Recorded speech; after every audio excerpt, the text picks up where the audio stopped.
Welcome to the deep dive. We are incredibly glad you are here with us today because we are tackling a situation that you have undoubtedly found yourself in, probably, more times than you can count. Oh, absolutely. Picture this scenario. You are at a crowded networking event, or maybe it's a dinner party with friends of friends, or you're just standing in line at a coffee shop waiting for a latte. You strike up a conversation with a stranger, the small talk is flowing decently, and then inevitably it comes. Yep, the question. The most universal, and let's be honest, sometimes the absolute most dreaded icebreaker question in the entire world. What do you do?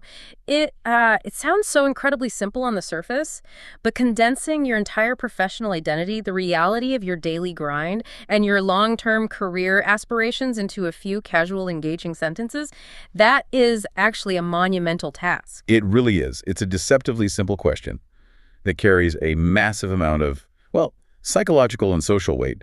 I think we have all been guilty of handling this poorly at some point. You get asked what you do, and suddenly you panic.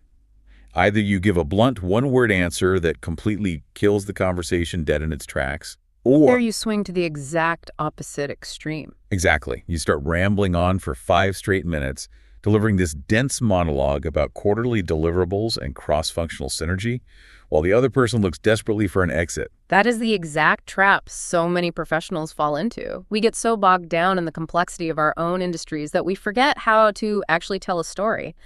So to help you completely reset your approach to this, we are looking at a very unique source today. We have a transcript from a YouTube video created by the Mr. English channel. Right. It features 2 presenters, Emily and Paul, and the video is specifically aimed at teaching A1 English learners, meaning absolute beginners, how to talk about their jobs. Which naturally raises the question of why we are looking at a beginner's language guide to help an audience of advanced professionals with their networking skills. Right, it seems counterintuitive.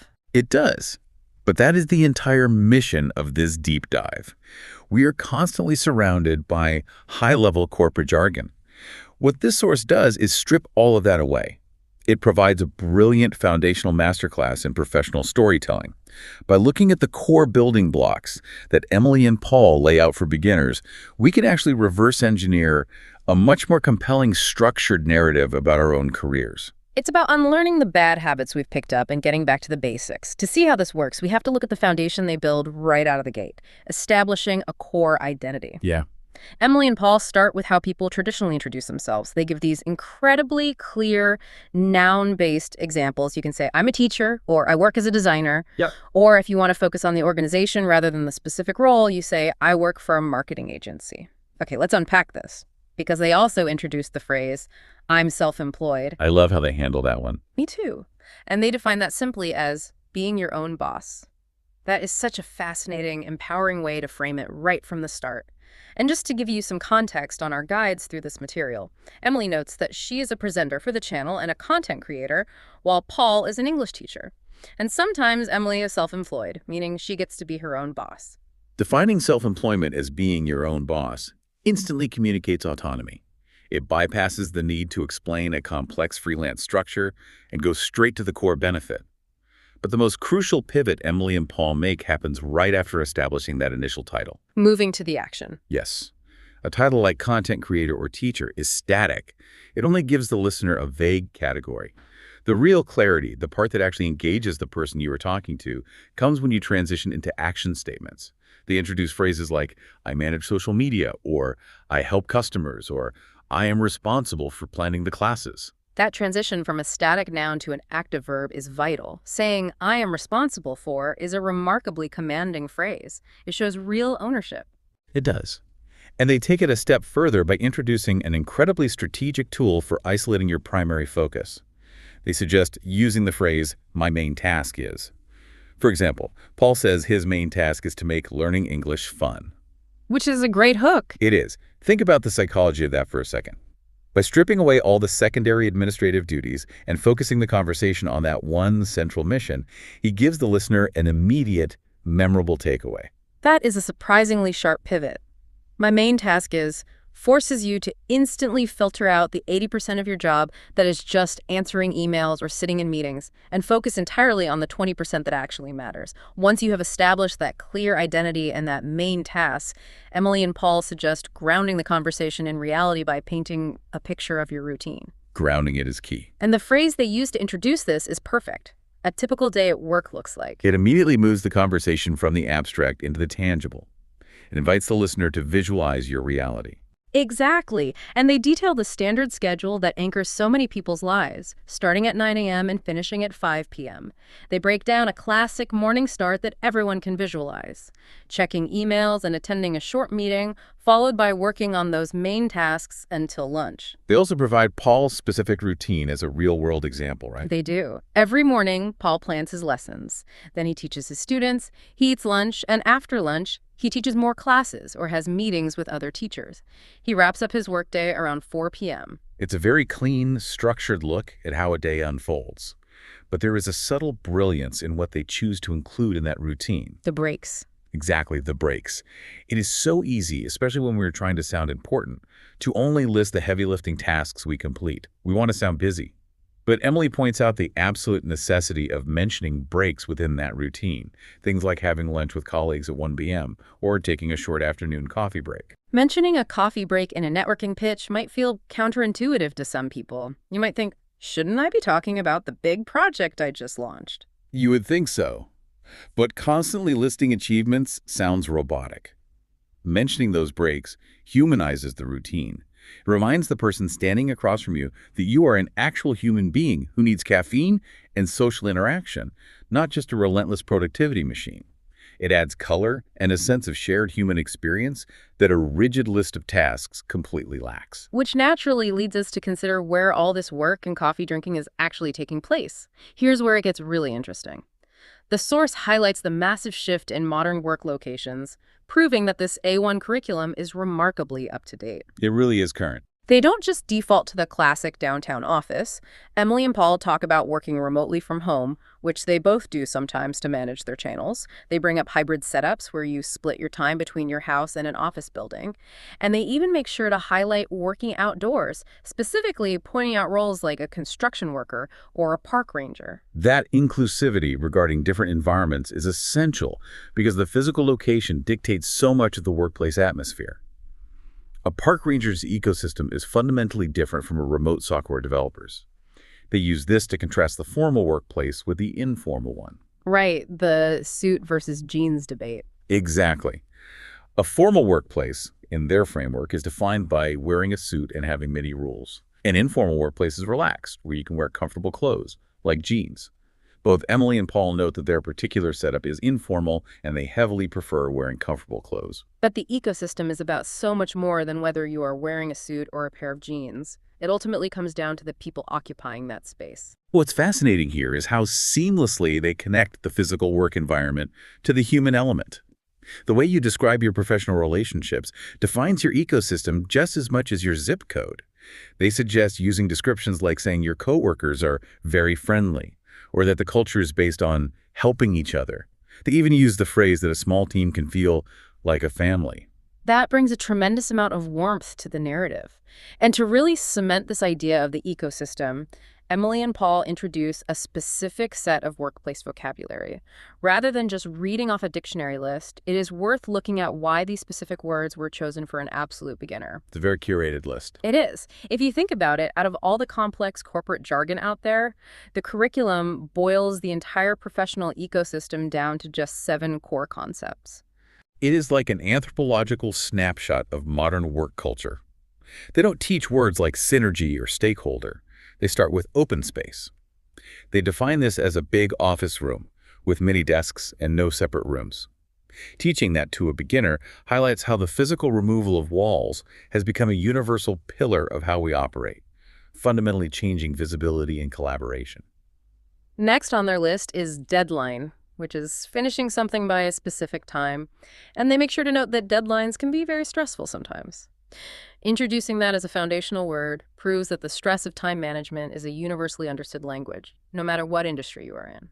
Building on that, they introduce the hierarchy with the word boss, defined simply as the person who manages you.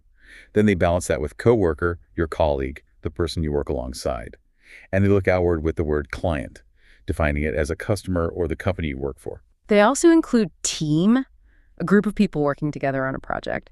And finally, they round out the list with flexible hours, describing this as a great perk where you can choose when you start and finish your workday within certain limits. That's a huge one nowadays. Oh, absolutely. When you look at those 7 concepts, open space, deadline, boss, coworker, client, team, flexible hours, it forces you to realize that stripped of all the fluff, our work lives are just a physical space. The stress of time, the people we report to, the people we collaborate with, and the autonomy we manage to carve out for ourselves. It is a brilliant distillation.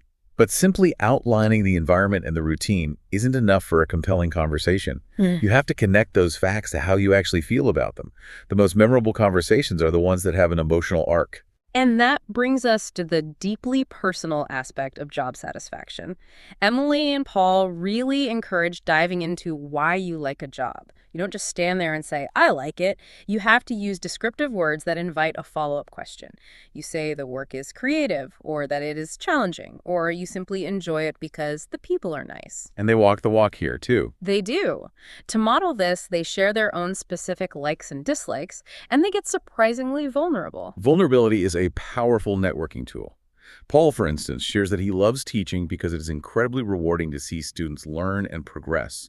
But he freely admits that what he dislikes is grading papers, simply because it takes a long time. And Emily shares a similar dynamic. She loves interacting with the audience the most, but she really dislikes the technical side of the job, like editing the videos. It is incredibly relatable to admit that even in a job you are passionate about, there are tedious parts that just feel like a chore and makes you sound authentic. And sometimes it isn't just 1 or 2 tasks that feel like a chore. Sometimes the entire situation is no longer working. The source does not shy away from the reality of dissatisfaction. If you are unhappy, they provide clear, professional phrases to express that desire for change without sounding bitter or complaining. Right, keeping it professional. Exactly. You can say you are looking for a new opportunity, or that you want to find a job with better pay, or one that is closer to home. We hear the phrase looking for a new opportunity on professional networks all the time. It is standard corporate speak. But seeing it taught in this context reminds us why it is the gold standard. It takes the deeply negative, potentially messy emotion of wanting to quit, and it forces it into a positive, forward-looking trajectory. It reframes the whole situation. It really does. And for those in the messy middle, they offer a highly diplomatic phrase. You can say, my job can be stressful sometimes, but I love the team I work with. That framing is a masterclass in diplomacy. It shows a potential connection that you are grounded enough to acknowledge difficulties, but resilient enough to focus on the positive aspects of your environment. However, your current satisfaction, or lack thereof, is only one chapter. If we connect this to the bigger picture, your professional identity is built on your entire career journey. Emily and Paul suggest building a narrative by contrasting your past with your present. They give examples like saying, I used to work in a small company, but now I'm in a large international team. Or explaining that you used to be a student working part-time at a coffee shop before landing your current role. It turns a static resume into a story with movement. Movement is critical, but the anchor of that movement is emphasizing the learned skills. You don't just list the buildings you used to work in, you explain what you extracted from those experiences. They use a great example of someone saying they learned a lot about customer service, or they learned how to manage a team. They specifically highlight a former salesperson who learned how to talk to many different, diverse people. By highlighting those transferable skills, you make your past experience relevant to the person standing right in front of you. Once you have established who you are, what you do, and where you came from, the natural progression is to talk about where you are going. Emily and Paul are incredibly enthusiastic about sharing future goals and dream jobs. It adds an aspirational layer to the conversation. Emily's stated goal is to manage her YouTube channel full-time, and her ultimate dream is to create content that inspires millions of people. Paul's dream is slightly different. He wants to travel the world to teach English in different countries. What stands out there isn't just the ambition, but the growth mindset they attach to it. They don't just demand a new title, they talk about the specific skills they need to acquire to reach those goals. They suggest using phrases like wanting to improve communication skills or learning more about digital marketing, showing that you are actively engaged in your own professional development and that you are always learning is one of the most attractive qualities you can project. It shows you are proactive, not reactive. But there is a massive catch to all of this. You can craft the most brilliant, engaging narrative about your past skills and future dreams, but if you just stop talking, the conversation dies. A networking interaction is a two-way street. Emily and Paul dedicate a significant portion of their lesson to the art of asking. This is the exact moment where so many people stumble. They deliver their elevator pitch perfectly, take a breath, and then stare blankly at the other person. To prevent that, the source provides highly practical questions to keep the flow going and turn the spotlight around. You obviously start with the basic, what do you do? But then you have to listen and follow up. They suggest asking, do you like your job? It seems simple, but it immediately bypasses the technical details and asks for an emotional response, which opens the person up. Another great follow-up they provide is, how long have you worked there? If someone answers 5 years, that single piece of data gives you an instant read on their loyalty and experience level, and it provides a natural opening to ask how the company has changed in that time. To get them to really unpack their own narrative, you can ask, what's the most interesting part of your job? Or, tying it back to the very beginning of the lesson, you can ask, what is a typical day like for you? These are not just polite filler questions. They are strategic invitations for the other person to share their own story using all the building blocks we just analyzed. So, what does this all mean? We started this deep dive looking at a transcript designed for absolute beginners learning English. But by stripping away the complex jargon we hide behind, Emily and Paul have actually provided a brilliant, highly structured blueprint for anyone looking to network, interview, or simply connect with others on a professional level. It really is a blueprint. They showed us the power of moving from a static title to dynamic action statements. They reminded us to humanize our daily routine by mentioning the spaces between the work. They showed us how to describe our ecosystem and how to weave our past experiences, our current vulnerabilities, and our future dreams into one cohesive story. It serves as a powerful reminder that clarity, structure, and a touch of humanity are always more engaging than trying to use complex vocabulary to sound impressive. I completely agree. So, I want to ask you directly, what stands out to you from this framework? How would you describe your own routine, your ecosystem, and your main task using these simple, powerful building blocks? Take a moment today, strip away the jargon of your industry, and try to craft your own narrative using the Mr. English Channel's approach. And as you think about how you define your work and your identity, I want to leave you with this final broader thought. We have spent this entire deep dive looking at how our linguistic identity is so deeply tied to the tasks we do. We confidently say, I am responsible for this task, or my typical day involves these specific actions. But as we look to a rapidly approaching future where AI and automation will inevitably take over many of those daily repetitive tasks, what happens to the core answer to, what do you do? That is the big question. If a machine is executing your main task, who are you professionally? Will our professional identities have to shift entirely away from the specific tasks we complete and move toward the curiosity, the empathy, and the creativity we bring to the world? That is a fascinating shift to consider. It is definitely something to ponder the next time you are standing in line at a coffee shop and someone casually asks you, what do you do? Thank you so much for joining us for this deep dive. We hope it helps you tell your own professional story with a little more clarity and a lot more confidence. Have a great day, and we will catch you next time.